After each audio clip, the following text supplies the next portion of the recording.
डोंबिवली ते ठाणे अशी बस व्यवस्था आज सुरू माननीय प्रदेशाध्यक्ष रवींद्र चव्हाण साहेब यांच्या नेतृत्वाखाली आज झालेली आहे।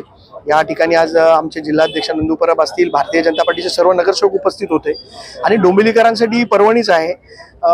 एका विद्यार्थ्याचा जो पडून मृत्यू झालेला, जो ट्रेनमधून पडून मृत्यू झाला, त्याच्यानंतर ही जी आम्ही पर्यायी व्यवस्था, परिवहनची पर्यायी व्यवस्था करण्यासाठी मागणी केली होती आणि त्याला आज कुठेतरी यश येताना दिसतंय आणि याच्यामुळे डोंबिवलीतील खूप नागरिक जे ठाण्याला प्रवास करणार आहेत त्यांना मोठ्या प्रमाणात दिलासा मिळणार आहे।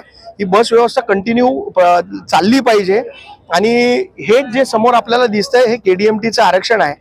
लवकरच आम्ही हे आरक्षण डेव्हलप करून इथे चार्जिंग स्टेशन्स उभे करतोय, जेणेकरून इथे चार्जिंग स्टेशन्स उभे झाल्यानंतर आपण इलेक्ट्रिक बस आणि एसी बसेसची देखील सुविधा ठाण्याला जाणाऱ्या माझे जे नागरिक आहेत।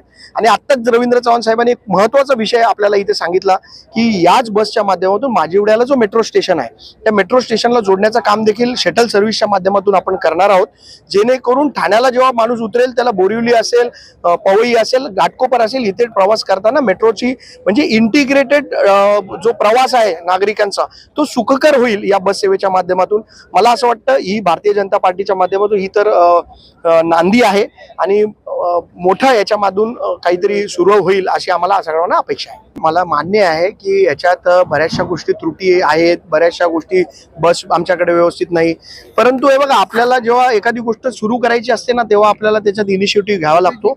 आम्ही चांगल्यात चांगल्या बसेस सुरू करण्याचा आमचा प्रयत्न आहे।